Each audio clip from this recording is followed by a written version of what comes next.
Salam, hər vaxtınız xeyir, əziz İdman TV izləyiciləri. Nokaut verilişi növbəti buraxılışı ilə efirdədir. Bugün qonağımız ölkəmizi UFC arenasında təmsil edən və UFC Bakı döyüş gecəsində Jefferson Nasimentoya qalib gələrək debüt döyüşündə döyüş həvəskarlarını sevindirən Tahir Abdullayevdir. Xoş gördük səni, Tahir. Xoş bulduk. Tahir, nə vaxtsa bəlkə sənə desəydilər ki, UFC ilə kontrakt bağlayacaqsan və ilk döyüşüvə çıxıb qalib gələcəksən, necə bir hissdir bu? Hamıya salamlar. Hiss əlbəttə ki, mən bilirdim ki, mən tez və gec UFC düşəcəm, yəni mən ona layiqəm. Əlbəttə ki, bu mənim 29 yaşım var, yəni mən 22-21 yaşımda mən ora düşə bilərdim. Hal-hazırda neçə döyüşdü kontraktın var UFC ilə?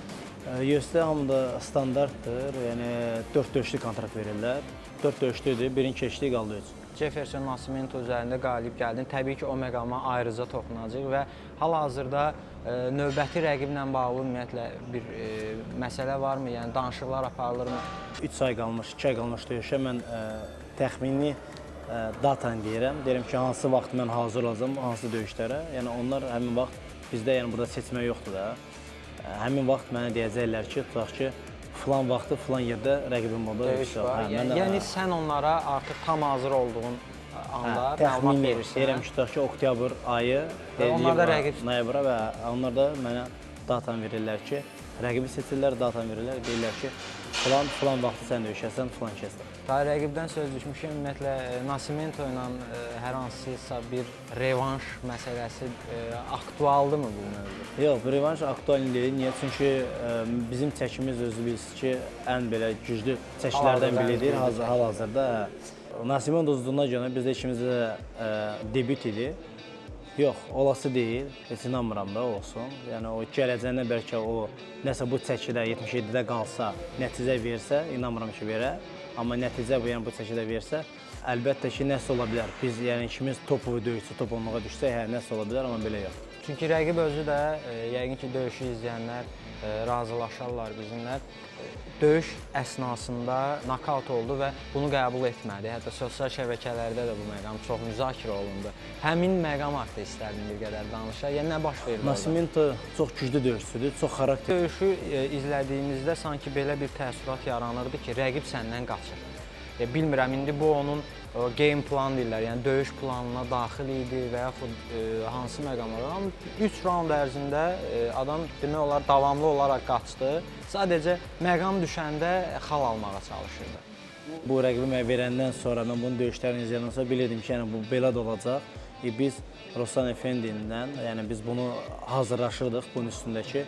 Bu qaçacaq biz və bunu necə eləyək ki, öncədən bunu gözlənilən idi ki, Nasimento qaçacaq. Əlbəttə bu gözlənilən idi. Əlbəttə ki, bəzi internet şəbəkələrində oxuyuram ki, yəni Braziliya güləşi belədir, Braziliya güləşi elədir. Yəni kimlərin başı çıxmır, baş salam ki, Braziliya güləşi deyilən bir şey yoxdur. Braziliya jiu-jitsu var. Yəni Braziliya güləşi bizdən qat-qat Grapplingdə, jiu-jitsuda kifayət qədər şeydir. Hə, yəni onlar dünyada bir nömrə demək olar. Yəni grappling jiu-jitsu, yəni bunlardan çıxıb bu idi. Amma heç nə ilə yadda qalmadı. Amma ki, yəni mən sərbəst güləşsəm, ondan əlavə mən jiu-jitsudan və grapplingdən Rusiyada məşğul olmuşam, Rusiya çempionuyam.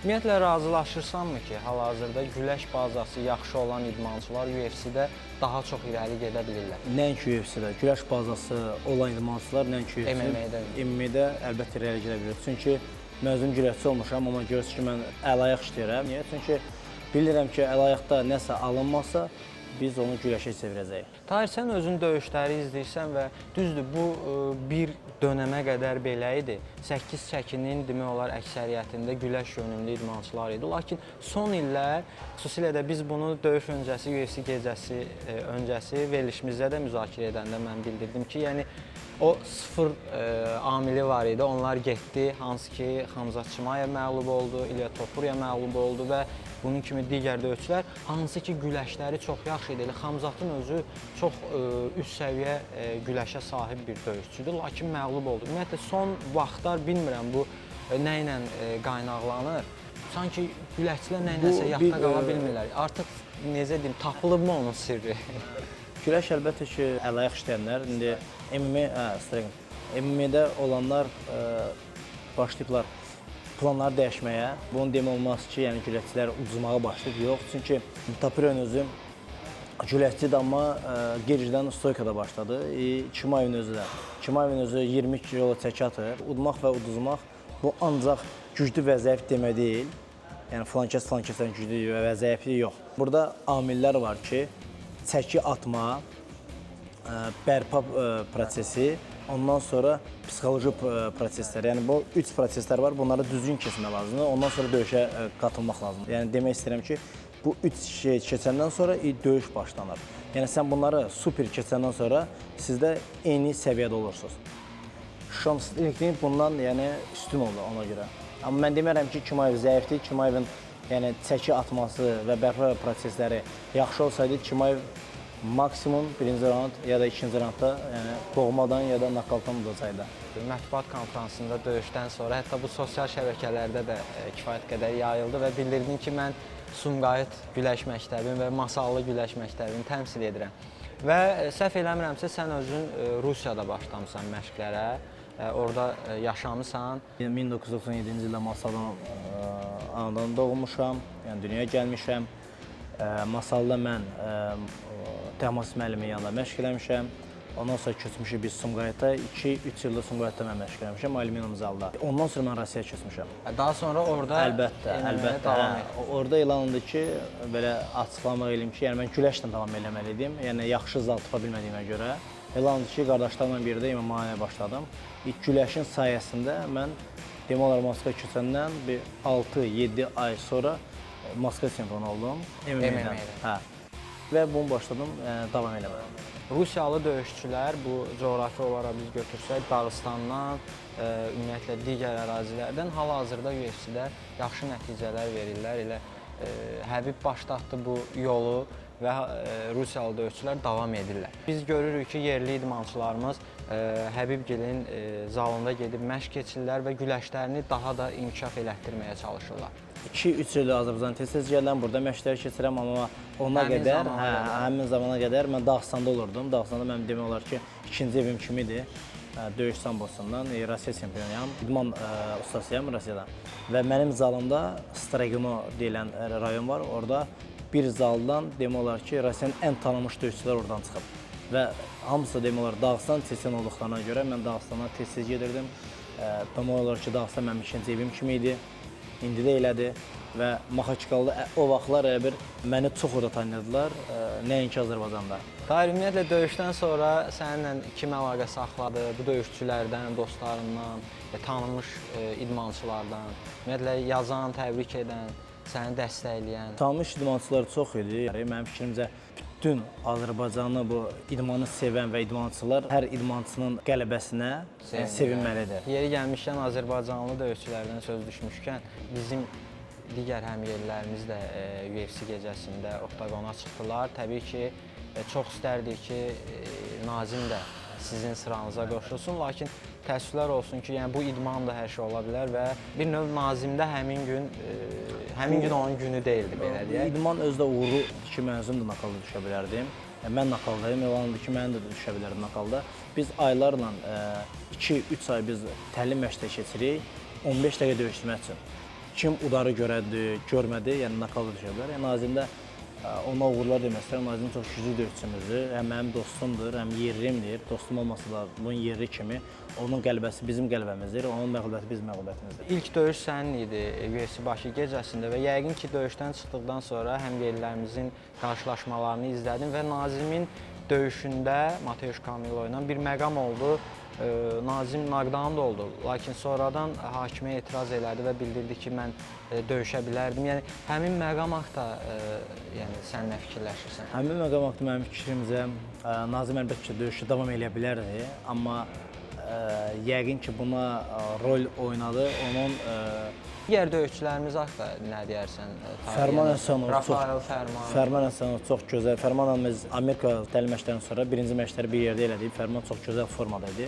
Əlbəttə ki, zədəsiz və problemsiz biz döyüşlərə yaxınlaşa bilmirik. Çünki bu MMA-dır. İstər-istəməz zal döyüşdən çox, yəni biz zalda travma alarıq. Yəni nəfəsinə görə biraz problem oldu, amma belə Nəriman mənim fikrimcə çox böyük uğurlar əldə edəcək. Çünki güləşi çox böyük səviyyəsində. Belə güləşdən gəlir. Əlbəttə Fərman da güləşdən gəlib. Yəni mən baxmayaraq ki, mən güləşçiyəm, yəni mən belə şey utanmıram. Yəni mən həmişə açıq oluram, açıq deyirəm. Fərman mən baxmayaraq güləşdəyəm, Fərmanın fizikası, güləşi məndən qat-qat üstündür. Elə yerinə düşdü Tahir.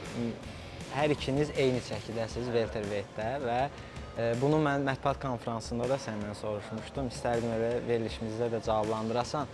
UFC təklif eləsə ki, səninlə Fərman yəni döyüşməlisiniz.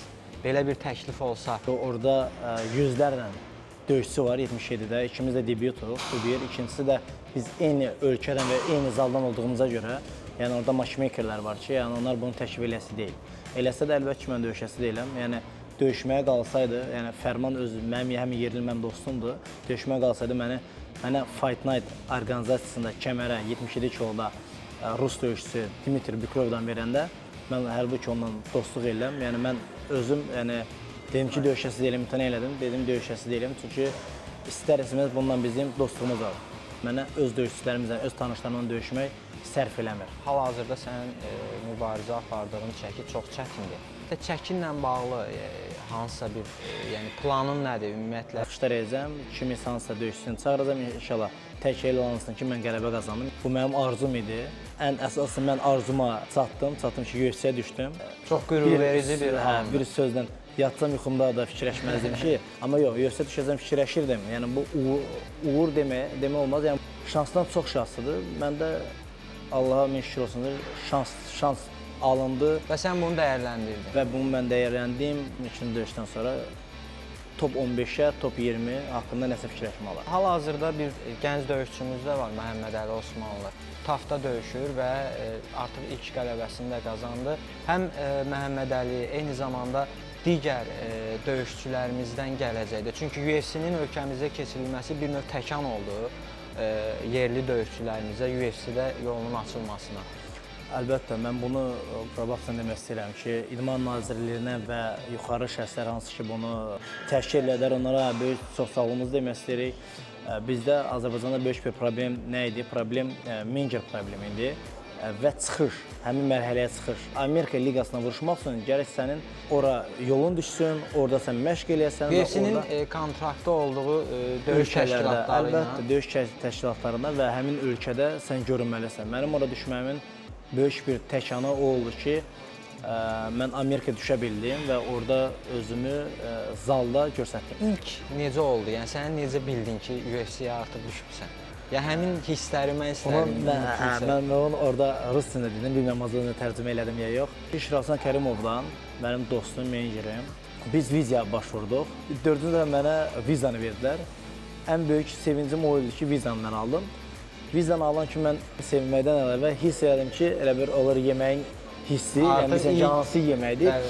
Hiss elədim ki, UFC-nin iyi gəlir. Hiss edim ki, UFC-nin iyi gəlir. Orada zalda məşq eləyən UFC döyüşçüləri var ki, hansı ki 84-77 kilda UFC döyüşçülərdə məşq eləyirlər. Hiss edirəm ki, yəni bunlar Abu Dhabi'yə birinci dedilər, sonra dəyişdilər, saldılar Bakıya. İslam Makhachev, Carlos Prates, Yangeri, Michael Morales, yəni çox çətin bir diviziondur belə deyək hal-hazırda UFC-də. Əvvəl lightweight idi, hal-hazırda welterweightdir. Ümumiyyətlə çox maraqlıdır. Yəqin döyüşləri izləyirsən öz çəkində, həmçinin digər çəkilərdə döyüşləri izləyirsən. Sözün deyim, yəni mən elə də çox döyüş izləməyə həvəskarı deyiləm. Yəni mən elə də döyüşlərə baxıram. Əlbəttə ki, top 10-luq olan döyüşlər hamısı Amerikada olur demək olar. Ona görə səhər 5-də durub həmin döyüşləri izləməyə məndə nə hal var, nə də vaxt var. Yəni biz özümüz məşq eləməliyik. Bu bir. İkincisi də əlbəttə ki, bu siz dediyiniz döyüşçülər top 10-luqdur. Top 15-dir. Yəni top 15-dən əlavə yüzlərlə döyüşçü var. Yəni bizim top 15-ə girməyimiz üçün yəni fərqi yoxdur. Adlı döyüşçü olsun, adsız döyüşçü olsun. Baxıram mənim fikrimcə məni top 20-də olan döyüşçülərdən verə bilərlər. UFC-də həm bu günə qədər, eyni zamanda hal-hazırda da aktiv döyüşçülər arasında tərzini bəyəndiyin, döyüşlərini sevərək izlədiyin kim var, yəni kimin adını çəkə bilərsən? İslamın döyüşü mən sevirəm. İslamın sakit olduğu və düzgün strateji döyüşməyi mən çox sevirəm. Yəni istədilən vaxtda o ki, həm güləşir, hər vəziyyətə uyğunlaşa bilir. Əlbəttə, hər vəziyyətə uyğunlaşa bilir. Əlbəttə ki, orada döyüşçülər çoxdur.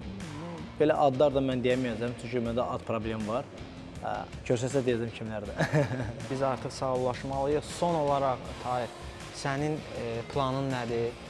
Və artıq ilk döyüşünü bitirmisən, qalib gəldin. Təbii ki, bu da bir sevindirici haldır və gələcəyə yönəlik, təbii ki, növbəti döyüşlərə fokuslanmısan bu öz yerində. Ümumiyyətlə planlarını istərdim danışasan, növbəti planlar. Planlarda olduğum səviyyəni qaldırmaq, olduğum fiziki formamı qaldırmaq və getdikcə özümü Daha da inkişaf edir. daha da inkişaf etdirməkdir.